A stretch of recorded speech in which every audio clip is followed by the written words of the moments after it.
Why did that one kid get expelled? He kicked my friend in the ass so hard it broke his tailbone. He literally broke my friend's ass. Running through the cafeteria at lunch naked with a backpack on that he set on fire. The final straw was when he lit a cigarette in French class and refused to put it out. Smoked it all. He was 13. I see him every now and again and he's a mess. He sprayed another student with Zippo fluid and was attempting to set the student on fire when he was tackled. Planned a food fight that turned into a riot with property damage and then fled from the police.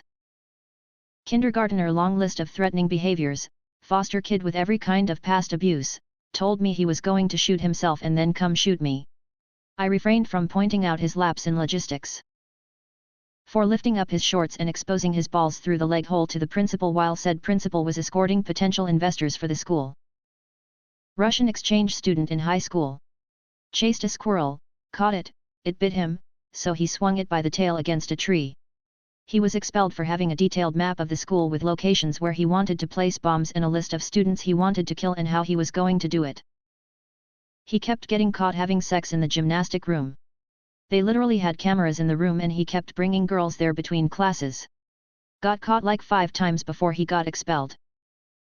Playing kickball in gym class, kid kicked his shoe off and his bag of weed came flying out right to the teacher's feet. Walked out of English class to talk to another kid in the hall.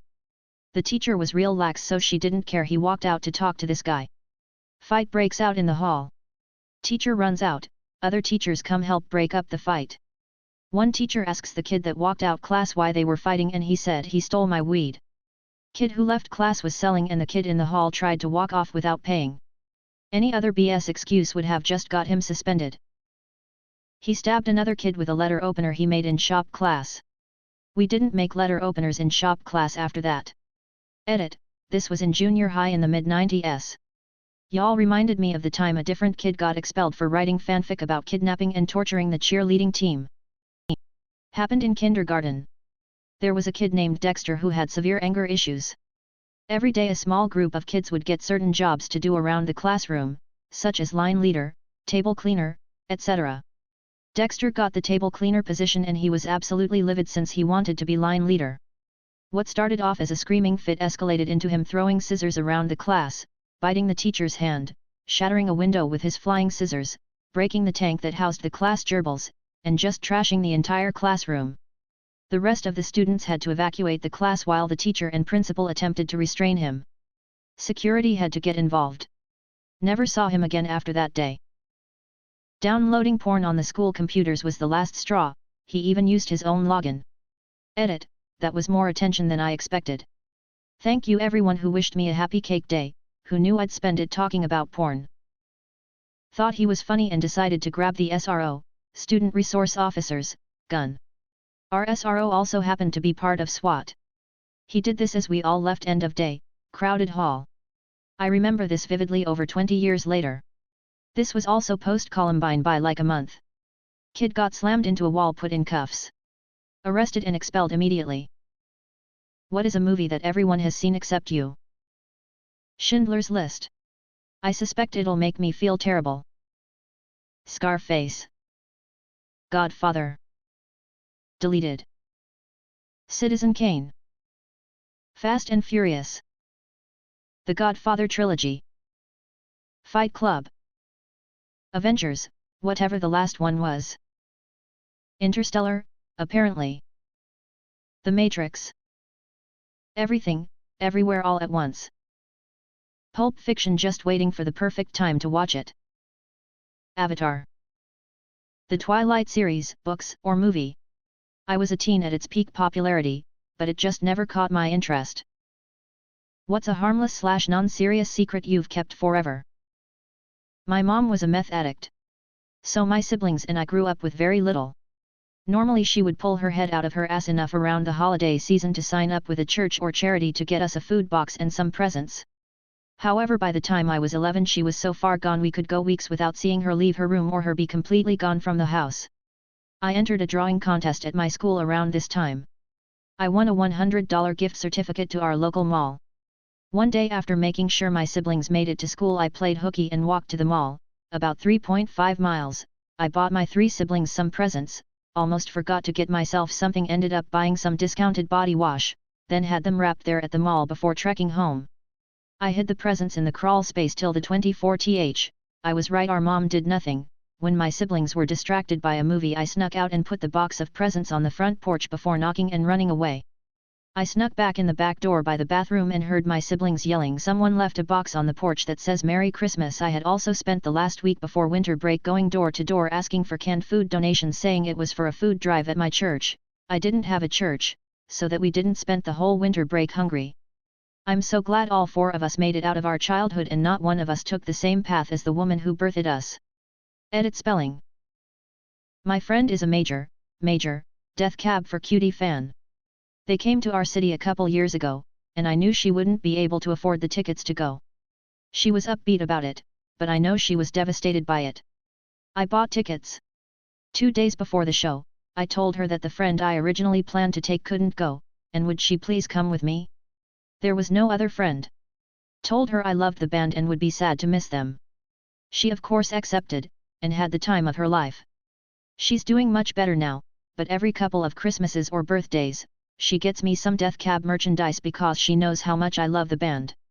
I can't stand their music. I literally have them blocked on Spotify. But now it's gone too far where I can't tell her. First marriage to my late wife. On the day of the wedding, the ring got stolen out of my car. I was freaking out. My two best men went into overdrive and took a picture I had of the ring and went to I don't know how many jewelry stores explaining what had happened and if they had a ring that was similar. They went to this really great jewelry maker, so said, I have something that is really close, give me a bit and I can make it perfect. He worked his ass off and got it done with about an hour to spare, plus the managed to get my window fixed. The three of us are the only ones who know. I ended up using that jewelry maker for any jewelry I needed, and well, I haven't stopped yet. He ended up telling my best men to not worry about the price and for me to come down after the honeymoon to work it out. I did, and he gave it to me at the cost of the materials. He is a great guy. He retired during COVID. My mum is a health nut, with probably disordered eating, who wouldn't let us have cheese in the house when I was kid. When I was mid-20s, I bought a unit and my dad was helping me fix stuff up, so I provided lunch. I said to him, bet you're going to hate going back to work next week and not have any cheese on your sandwiches. It was then he told me his deepest secret: he had been buying blocks of cheese at work for years. I had no idea he was crafty. And my mum still doesn't. Poor dad has been retired for years though, so not sure on the current cheese consumption status. One day I came home late at night drunk and decided to walk my dog. Just when we arrived outside my house, my dog attacked a raccoon hanging around the area. I ended up wrestling my Malamute and freed the raccoon from his jaws. Here's the thing. I was drunk and the raccoon kinda just stared at me in front of me, and I decided to try and pet the raccoon. I got maybe one pet in before it took a chunk out of my finger. I ran into the house leaving a trail of blood up to my brother's room for help. A sleepless night in the hospital and 4 consecutive rabies shots later was the result. Everyone asked me what happened and I just told them while I heroically wrestled my dog to save the raccoon I got bit in the process. They still don't know the real story. It still gets brought up 10 years later. I convinced my sister I had entered us both in a blog giveaway. I won a coupon but she won the grand prize, a $300 gift card to Lane Bryant. My sister was a size 16, and desperately needed new clothes but would spend money on her baby grandkids and thin adult daughters. This was the only way I could make sure she spent it on herself. It's been 10 years. She doesn't know. Edit, thank you kind strangers. I'm glad she doesn't know what Reddit is, or she'd definitely figure this out. When my wife died, she had been working on special occasion letters for all of our kids. Towards the end, the cancer had spread to her brain and she wasn't able to focus on writing much, and when she did, it was often unintelligible gibberish. I tried to help her by taking dictation, but she said it would mean more if it was in her own handwriting and wanted to finish it. She slipped into a coma and died after only getting through a handful of letters for our eldest child, leaving addressed envelopes only for our other 2 kids. I knew this would be devastating for the 3 kids, and possibly create conflict, so I paid a woman who specialized in calligraphy to literally duplicate my wife's handwriting. I gave her the content, channeling my wife's comments she made to me about what I thought would be meaningful words to our 3 kids when I had helped her dictate a few. And, as she wanted, I have passed them out on special occasions of wedding dates, birth of first child dates, first day of college dates, etc. My kids don't know. They've even shared the ones she actually wrote with ones written by her surrogate, and thus far the secret remains safe. I haven't told anyone else this but Reddit and hope it stays here a secret as well. I'll take it to my grave. I consider it harmless as it was her intent, but cancer robs so much from people afflicted with it, including their best, most sincere attempts at helping others cope with the loss themselves. Edit. Wow, thank you for all the awards and comments of encouragement, gang. I'm humbled by some of the messages. Thank you. I was about 10 years old and was pretending to be sick to avoid going to school. This was the 1980s, so the old school, glass tube, mercury-filled thermometers were still a thing. My dad was getting ready to leave for work as I worked my magic to convince my mom to let me stay home for the day. Neither one of them was having it. I persisted. Out of frustration, my mom grabbed the thermometer and put it under my tongue. I knew it would read 98.6 and this was my only shot to avoid school for the day. Both of my parents stepped out of the room for a moment. I looked over and saw my dad's piping hot cup of coffee sitting on the counter awaiting his morning commute. I quickly dipped the thermo into the hot java. It instantly shattered, emptying the toxic mercury into the coffee along with tiny shards of glass. I panicked. In my mind, there were only a couple possible outcomes. My dad dies of heavy metal poisoning and a lacerated esophagus. Or, I fess up to what I did. I could hear them coming around the corner about to return to the kitchen. At the last possible second, I swatted my dad's mug off the kitchen counter, smashing it on the floor, creating a coffee explosion in my mom's freshly cleaned kitchen. They burst in the kitchen aghast at the mess I created. I reply with a flurry of sorries and apologize profusely for being clumsy. My dad is furious because now he won't have coffee on his way to work. My mom is pissed and she starts cleaning up the mess.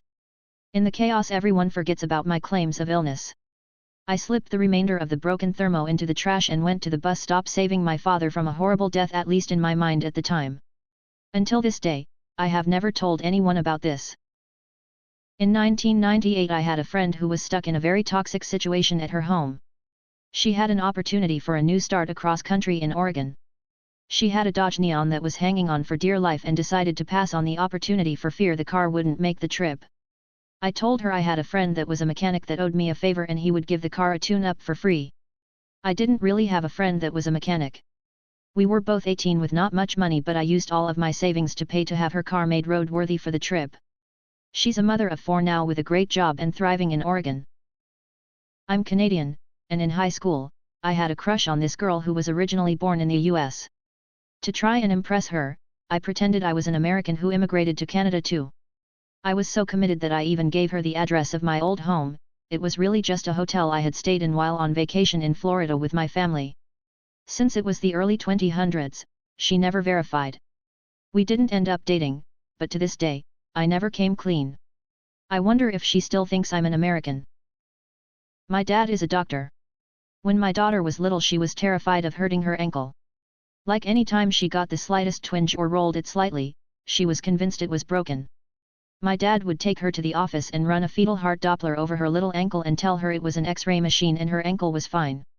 She's 13 and still convinced that Papa took actual X-rays of her ankle. I'm never going to tell her otherwise. When I was dating my now wife, her son took my car for a joyride while we were out of town. When we got back from our out-of-town trip, I noticed something was amiss on my car. When I got in it, I noticed the sunshade was installed backwards. I would never do that on accident. I then pulled the dashcam footage. He took it around the neighborhood. He didn't do any donuts, or burn any tires. Just a nice slow stroll through the neighborhood with the music playing and I assume waved and some people. I ended up just handling it man to man. He was like 17 to 18 at the time. I never told his mom about it. When my brother was 4, he won a stuffed animal from a claw machine and it was his favorite thing ever. Slept with it every night for weeks. He fell asleep on the couch and was carried to bed but left his stuffed animal on the floor and the dog decided to tear it to pieces during the night. I spent $40 trying to win another one and put it under his bed for him to find. Wow, didn't think this would blow up so much. Thank you for the awards and kind words. I'll do my best to pay them forward. My mom won a prize from SiriusXM at the beginning of the pandemic that never arrives even after she followed up.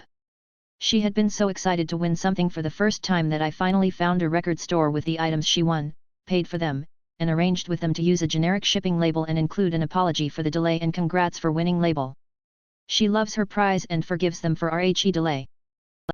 I can't remember why, but I was mad at my dad for something. As revenge I added extra chili powder and hot sauce to our family chili. Turns out my family never really added enough seasoning to the chili as it was, and the food actually tasted a lot better as a result of my revenge tactic. I've overcorrected as an adult on seasoning food at times, but I do make a mean chili.